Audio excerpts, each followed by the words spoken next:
एक मां जिसकी जवानी के एक गुनाह ने उसकी 3 बेटियों की किस्मत को बदल डाला। तीनों लड़कियां अब तक कुंवारी थीं, ना किसी से मिली, ना कभी घर से बाहर निकली। फिर भी तीनों गर्भवती हो गईं। आखिर ये सब किया किसने? ना कोई सुराग, ना कोई नाम। लेकिन जब सच सामने आया तो सिर्फ एक सवाल बचा। क्या मां का पाप उसकी बेटियों के गर्भ में पल रहा था, या कोई और आत्मा वहां जिंदा थी? यह सिर्फ एक कहानी नहीं, ये एक श्राप है जिसे आज भी गांव वाले याद करते हैं। चलिए इस कहानी को विस्तार से सुनते हैं। गांव श्यामपुर अपने सन्नाटे, पुराने रहस्यों और टूटे विश्वासों के लिए बदनाम था। यहां कोई किसी के घर देर रात नहीं जाता था, और एक हवेली ऐसी थी जहां की खिड़कियां बरसों से बंद थीं। इसी हवेली में रहती थी एक औरत, सुधा, अपनी 3 जवान बेटियों के साथ। सुधा को गांव वाले बेवफा कहते थे, क्योंकि उसका पति बरसों पहले अचानक गायब हो गया था और लोगों की नजर में वह किसी और मर्द के साथ भाग गई थी। लेकिन असली कहानी कुछ और थी। सुधा की 3 बेटियां, काजल, रेखा और गुड़िया, गांव की लड़कियों से बिल्कुल अलग थीं। स्कूल जाना कब का छूट चुका था और उनकी मां ने उन्हें बाहर निकलने की इजाजत नहीं दी थी। ना मेलजोल, ना तीज त्योहार, ना मेले। बस 4 दीवारी के भीतर उनका जीवन चलता था, स्याह, सन्नाटे भरा और रहस्यमयी। गांव के लोग तरह तरह की बातें करते। इन लड़कियों में कुछ अजीब है। कहीं कोई टोना टोटका तो नहीं? बेवफा मां की बेटियां क्या सीधी हो सकती हैं? एक दिन गांव में खबर फैल गई, सुधा की तीनों बेटियां गर्भवती हैं। और सबसे बड़ा सवाल यह था, किससे? वे बाहर कभी जाती नहीं थी। मोबाइल, इंटरनेट कुछ भी नहीं था। कोई लड़का न देखा, न सुना। डॉक्टर के पास जांच के लिए ले जाया गया तो उसने भी चुप्पी साध ली। रिपोर्ट साफ थी, तीनों गर्भवती थीं, लेकिन शरीर में कोई बाहरी संबंध के निशान नहीं थे। यह जैविक रूप से संभव नहीं है, डॉक्टर ने कहा। गांव में अफवाहें उठी, कोई भूत है, सुधा ने काला जादू किया है, ये लड़कियां अभिशप्त हैं। पर सच इससे भी कहीं ज्यादा डरावना था। सुधा पिछले 3 दिनों से घर के एक कोने में बैठी थी। आंखों में नींद नहीं, बस डर और शर्म। वो जानती थी कि गांव वाले उसकी ओर उंगलियां उठा रहे हैं, पर उससे भी बड़ा डर उसे अंदर से खा रहा था, उसका अपना अतीत। 20 साल पहले सुधा की शादी रमेश से हुई थी। रमेश एक शांत, मेहनती और ईमानदार आदमी था, लेकिन बहुत जल्दी ही सुधा को लगने लगा कि वो उस घर में कैद हो गई है। रमेश का प्यार जिम्मेदारी बन गया और सुधा का मन भटकने लगा। इन्हीं दिनों गांव में एक तांत्रिक आया, भैरवनाथ। गांव में उसे कोई जानता नहीं था, लेकिन उसके पास कुछ ऐसा आकर्षण था जो सीधा लोगों की आत्मा को छू लेता था। वो अक्सर मंदिर के पीछे बैठा रहता, आंखें बंद किए, माला जपता। एक दिन सुधा वहां पहुंची। पहली बार उसकी आंखें उस तांत्रिक से मिली। तांत्रिक ने धीरे से कहा, तुम्हारे भीतर बहुत पीड़ा है, पर मैं देख रहा हूं तुम किसी और की नहीं हो। तुम्हारी आत्मा मेरे पास खींची चली आई है। धीरे धीरे सुधा हर रोज मंदिर के पीछे जाने लगी। वो उसकी बातों में डूबती गई, उसकी दृष्टि में खोती गई। भैरवनाथ ने उसे एक दिन कहा, तू चाहती है आजादी? अपना भविष्य अपने हाथ में लेना चाहती है? सुधा ने हां में सिर हिलाया। उस रात उसने सुधा को एक तांत्रिक रचना दी, एक काला धागा और कुछ मिट्टी जैसे ताबीज। इसे अपने घर के भीतर उत्तर दिशा में दबा देना, फिर देखना तुम्हारी किस्मत बदल जाएगी। उसी रात रमेश गायब हो गया। किसी को कुछ नहीं मिला, न खून, न लाश, न निशान। सुधा ने चुप रहना चुना। धीरे धीरे लोग समझ गए कि वह किसी के साथ भाग गई होगी, लेकिन सच यही था कि उस रात हवेली में कुछ ऐसा हुआ था जिसे सुधा आज भी भूल नहीं पाई। तीनों बेटियां चुप थीं, जैसे किसी गहरे डर ने उनकी आवाज छीन ली हो। काजल, सबसे बड़ी, अक्सर रातों को जागकर चिल्लाती थी। वो फिर आया था। वो दीवार में से निकला। उसने मेरे बाल खींचे। रेखा की पीठ पर नीले निशान थे। और गुड़िया, वो तो बोलना ही भूल गई थी। गांव का एक युवा लड़का, राहुल, जो सुधा के घर कभी दूध पहुंचाने आता था, उसने एक दिन गांव के सरपंच को बताया, मैंने एक रात खिड़की से देखा था। कोई आदमी नहीं था अंदर, पर जैसे कोई साया कमरे के अंदर चल रहा हो, और दीवार से बाहर निकला था। अब गांव पूरी तरह बौखला गया। यह प्रेत आत्मा है। कहीं वो तांत्रिक तो नहीं लौट आया? इन लड़कियों को बचाओ। रात के तीसरे पहर एक बूढ़ा फकीर गांव में आया।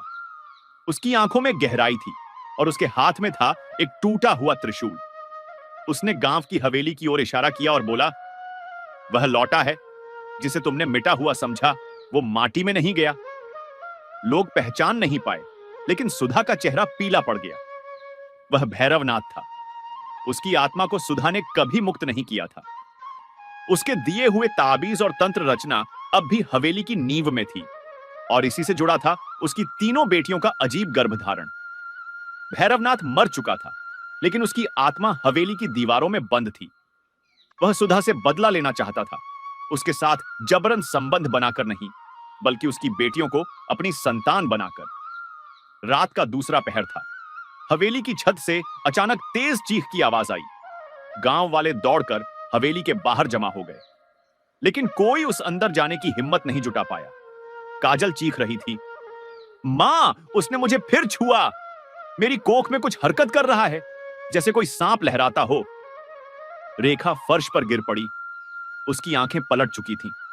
और गुड़िया, वो अजीब सी बर्बर भाषा में कुछ बड़बड़ा रही थी जो किसी ने पहले कभी नहीं सुनी थी।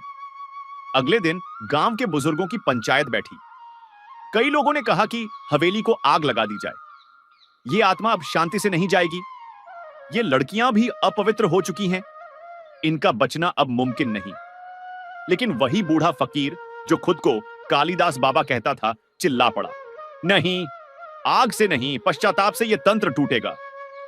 उसने बताया कि सुधा ने जो पाप किया वो केवल एक स्त्री का मोह नहीं था, वो एक तांत्रिक से शक्ति की लालसा में किया गया सौदा था। उसने तांत्रिक से वादा किया था, अगर वो उसे आजादी दिला देगा तो वो उसकी पीढ़ियों को समर्पित कर देगी। लेकिन वो भाग गई। अब वही आत्मा अपना हक लेने लौटी है। अब तीनों बेटियां दिन प्रतिदिन अजीब रूप लेती जा रही थीं। उनकी आंखें काली होती जा रही थी। पेट का आकार सामान्य गर्भ से कहीं अधिक विकृत था, और सबसे डरावनी बात, तीनों के गर्भ की स्थिति समान थी, दिन प्रतिदिन बिल्कुल एक सी। डॉक्टरों ने जवाब दे दिया, यह कोई सामान्य गर्भधारण नहीं है। न धड़कनें सुनाई देती हैं, न सामान्य भ्रूणीय हरकतें। गांव में विस्पर्स शुरू हो गईं। क्या वे इंसानों को जन्म देंगी भी, या फिर कुछ और? कालिदास बाबा ने सुधा से कहा, अगर तू सच में चाहती है अपनी बेटियों को बचाना, तो उस दरवाजे को खोल जहां तांत्रिक की आत्मा बंद है। हवेली के उत्तर पूर्वी कोने में एक कमरा था जो वर्षों से बंद था। उस पर लोहे की सांकलें और नींबू मिर्ची के मुरझाए गुच्छे लटक रहे थे। काजल, रेखा और गुड़िया को भी उसी कमरे की ओर खिंचाव महसूस होता था, जैसे कोई उन्हें पुकार रहा हो। एक रात सुधा ने खुद को तैयार किया। माथे पर भस्म, गले में तुलसी की माला और हाथ में कालिदास बाबा का दिया हुआ त्रिशूल लेकर वह उस बंद कमरे की ओर बढ़ी। कमरे का दरवाजा खोला गया। दीवारें लाल रंग से लिपी थीं, जैसे किसी प्राचीन बलि स्थान की तरह। कोने में रखा था वही तांत्रिक ताबीज, अब भी धूल के नीचे से चमकता हुआ। कमरे में जैसे हवा की गति रुक गई थी, और तभी हवा में एक गूंज उठी, मैंने तुझसे तेरी पीढ़ी मांगी थी सुधा, तूने मुझे धोखा दिया, अब वो मेरी है। काजल, रेखा और गुड़िया तीनों लड़खड़ाती हुई कमरे के पास आ गई। उनके पेट से जैसे कोई हाथ बाहर निकलने को आतुर हो। अब सुधा के पास केवल दो रास्ते थे, या तो वह अपने पाप को स्वीकार करे और अपनी आत्मा तांत्रिक को सौंपकर बेटियों को मुक्त करे, या फिर त्रिशूल से उस तांत्रिक आत्मा का समापन करने की कोशिश करे। लेकिन इस प्रक्रिया में उसकी बेटियां भी नष्ट हो सकती थीं। कालिदास बाबा ने चेताया, अगर तू खुद की बलि देती है तो बेटियां बचेंगी, लेकिन अगर तू त्रिशूल चलाएगी तो सब कुछ नष्ट हो सकता है। अब यह समय था सुधा के अंतिम फैसले का, जहां यह तय होगा कि बेटियां बचेंगी या पाप का अंत सबको निगल जाएगा। क्या आप अंतिम भाग के लिए तैयार हैं? कमरे की दीवारें कांप रही थीं। हवेली की छत से धूल झड़ रही थी। तीनों बेटियां जमीन पर बैठी तड़प रही थीं। उनकी आंखें अब पूरी तरह काली हो चुकी थीं, और उनके होठों से एक ही स्वर बार बार निकल रहा था, वो हमारा पिता है, वो हमें लेने आया है। कालिदास बाबा जमीन पर त्रिशूल टिकाए मंत्र जप रहा था। काल कपाल मसान निवासी, ओ भैरव, शांत हो जा। सुधा की आंखों से बहते आंसू रुक नहीं रहे थे। सामने वह दीवार थी जिसके पीछे वह अपने पापों को दफन समझ बैठी थी। अब वो दीवार बोल रही थी, सांस ले रही थी। सुधा ने अपने माथे पर राख मलते हुए तीनों बेटियों की ओर देखा। मैंने गलती की थी। मैंने तुम्हें बचाने की जगह अपने मोह में डूबे उस राक्षस के लिए दरवाजा खोला। उसने कालिदास बाबा से कहा, मैं अपना जीवन देना चाहती हूं। तांत्रिक को मेरी आत्मा चाहिए थी, मेरी देह नहीं। शायद अब भी समय है उसे रोकने का। बाबा ने धीमे स्वर में कहा, सुधा, यह आत्मा अब केवल बलिदान से ही मुक्त हो सकती है। लेकिन तुम जानती हो, बलिदान के बाद शांति की कोई गारंटी नहीं। सुधा ने त्रिशूल उठाया। उसकी आंखें अब कांप नहीं रही थीं। उसके भीतर से जैसे कोई शक्ति फूट पड़ी हो। कमरे के बीचों बीच एक रेखा खींची गई। सुधा इस ओर, बेटियां उस ओर।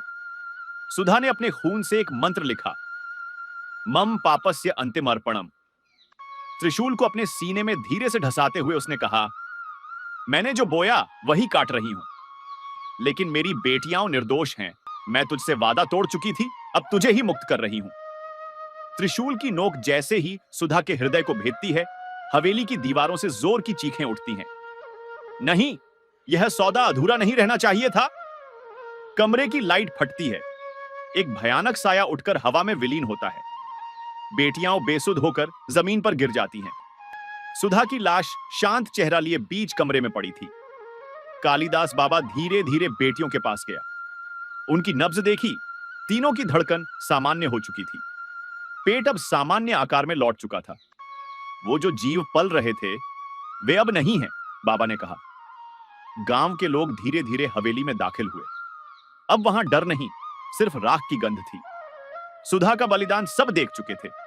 तीनों लड़कियों को इलाज के लिए शहर भेजा गया और वर्षों बाद वे सामान्य जीवन में लौट आईं। हवेली को एक वर्ष बाद तोड़ा गया। उस कमरे की नींव में एक धातु का डिब्बा मिला, जिसमें भैरवनाथ का बाल, राख और एक रक्त से लिखा वादा था। सुधा, तेरी आत्मा अब मेरी है। जब जब कोई स्त्री वादा तोड़ेगी, मैं लौटूंगा। डिब्बा गांव के मंदिर में बंद किया गया और उस पर मंत्र लिखकर हमेशा के लिए सील कर दिया गया। तीनों बेटियां बच गईं, लेकिन उनके जीवन में मां की कमी कभी नहीं भरी जा सकी। हर साल सुधा की पुण्यतिथि पर गांव के लोग उस हवेली की राख में दीप जलाते हैं, न डर से, बल्कि एक मां की आत्मा को सम्मान देने के लिए, जिसने अंत में अपने पापों का प्रायश्चित किया। एक मां जिसने पाप किया, पर अंत में प्रायश्चित भी। 3 बेटियां जो शिकार थीं लेकिन आखिर में बच गईं, और एक आत्मा जो आज भी इंतजार कर रही है किसी और के वादा खिलाफी करने का। अगर आपने भी इस कहानी को महसूस किया है तो एक लाइक जरूर कीजिए, और ऐसी ही रहस्यमयी कहानियां सुनने के लिए चैनल को सब्सक्राइब करना मत भूलिएगा, क्योंकि अगली कहानी आपके इर्द गिर्द से हो सकती है।